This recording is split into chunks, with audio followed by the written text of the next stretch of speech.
ახლა კი საქართველოს დაბრუნდა თუ არა სასჯელ აღსრულების დაწესებულებებში ეგრეთ წოდებული მაყურებელთა ინსტიტუტი. ახალგაზრდა იურისტთა ასოციაციამ ეს ბრალდება სასჯელ აღსრულებისა და პრობაციის სამინისტროს ჯერ კიდევ სოზარ სუბარის მინისტრობის პერიოდში წაუყენა. დღეს საიამ პატიმართა ჩვენებები გამოაქვეყნა, რომელშიც ეს ადამიანები ყვებიან, რომ ციხის ადმინისტრაციამ პრობლემები სწორედ მას შემდეგ შეუქმნათ, რაც მაყურებლებზე ხმამაღლა დაიწყეს საუბარი. გამოძიება ორ ფაქტზე დაწყებულია. მე ვუთხარი, რომ მსჯავრდებულები Თ და O წყვეტენ კორპუსზე ვინ უნდა დარჩეს და ვინ არა. ამას ყველაფერს კი თქვენ მართლობთ მეთქი. ან კი მითხრა თუ არ გინდა აქედან გასვლა, მაშინ გააგრძელე საიაში განცხადებების წერა და ვირას მოიგებს, იგიც უნახოთო. ეს არის ამონარიდი პატიმარ შავლეკ გურგენიძის ახსნა-განმარტებიდან, რომელიც ბრალდებულმა საკუთარ ადვოკატს მისცა. ის გელდანის მერვე დაწესებულებაში მას შემდეგ იმყოფება, რაც ნარკოტიკული ნივთიერების შეძენა შენახვისთვის სასამართლომ წინასწარი პატიმრობა შეუფარდა.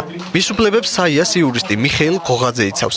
ადვოკატის განცხადებით გურგენიძეს ციხის ადმინისტრაციამ პრობლემები ეგრეთ წოდებულ მაყურებლებზე საჩივრის დაწერის შემდეგ შეუქმნა. გურგენიძემ ახსნა-განმარტებაში დაწერა, რომ გარკვეული პატიმართა ჯგუფი სხვა პატიმრებს იახდენს ზეწოლას, რასაც გარკვეულწილად ხელს უწყობენ ადმინისტრაციის თანამშრომლებიც. გურგენიძის გარდა დღეს საიაში კიდევ ერთი პატიმრის ახსნა-განმარტება გაასაჯაროეს. ტრისტან ვასაძეს პრობლემები გელდანის მერვე საპყრობილის ადმინისტრაციასთან მას შემდეგ შეექმნა, რაც ციხის თანამშრომლების მიერ პატიმრის ცემა გააპროტესტა. ამის შემდეგ ვასაძე ქუთაისის ნომერ მეორე დაწესებულებაში გადაიყვანეს. ახსნა-განმარტებაში მსჯავრდებული პატიმრების ცემის გარდა გელდანის მერვე დაწესებულებაში მაყურებლის ინსტიტუტის არსებობაზეც საუბრობს.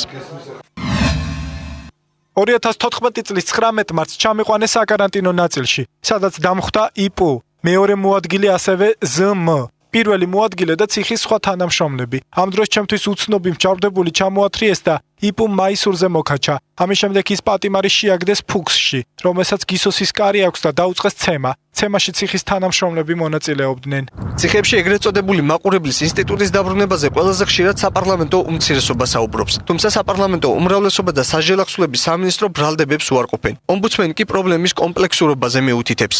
კულტურა, სუბკულტურა ზოგადად ციხის არსებობს, იერარქიები გარკვეულწილად არსებობს.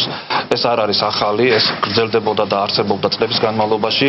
მნიშვნელოვანი არის, რომ მინიმუმამდე იყოს დაყვანილი გავლენა სწორედ ამ კულტურის. ხელისუფლების დამოკიდებულება ამ პრობლემისადმი კი არის არასერიოზული. ამ პირობებში ადამიანის სიცოცხლეები ეწირება მაყურებლების და ადმინისტრაციის თანამშრომლობას დღეს ციხეებში. მე მაქვს სისტემასთან შეხება და ჩემთვის ნელია ამ ინფორმაციის დადასტურება და დაჯერება, იმიტომ რომ არ ამგონია რომ მეორე საპყრობილეში მაყურებლების საჭიროება იყოს ციხის მართვის თვალსაზრისით. ახალგაზრდა იურისტთა ასოციაციამ ციხეებში მაყურებლების არსებობის შესახებ განცხადება რამდენიმე დღის წინაც გააკეთა.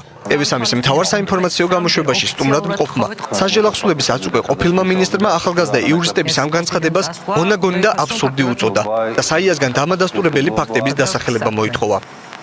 მარტივად შეეძლო გადამოწმებინა ახალგაზრდა იურისტთა ასოციაციას მოსულიყვნენ ჩვენთან სანამ ინფორმაციას გავრცელებდნენ და ზუსტად სამ წუთში ისინი მიიღებდნენ იმ პასუხს, რასაც საჯაროდ ვერ ვისხვის, მაგრამ მათ ეცოდინებოდა თუ ეს არის ტყუილი. უბრალოდ რამდენი პატიმარი განაწყენდება რაღაცაზე, იმის გამო რომ თქვა მას რაღაცა უკანონო მოთხოვნა არ შეუსრულდეს, მათ შეუძლიათ მიმართონ არასამთავრობო ორგანიზაცია, ჟურნალისტ, სახალხო დამცველს და იმ შემთხვევაში თუ მიმართვის ადრესატი არ გადაამოწმებს და არ მოეკიდება დიდი პასუხისმგებლობით ამ საქმეს, შეიძლება გავრცელდეს არასწორი ინფორმაცია.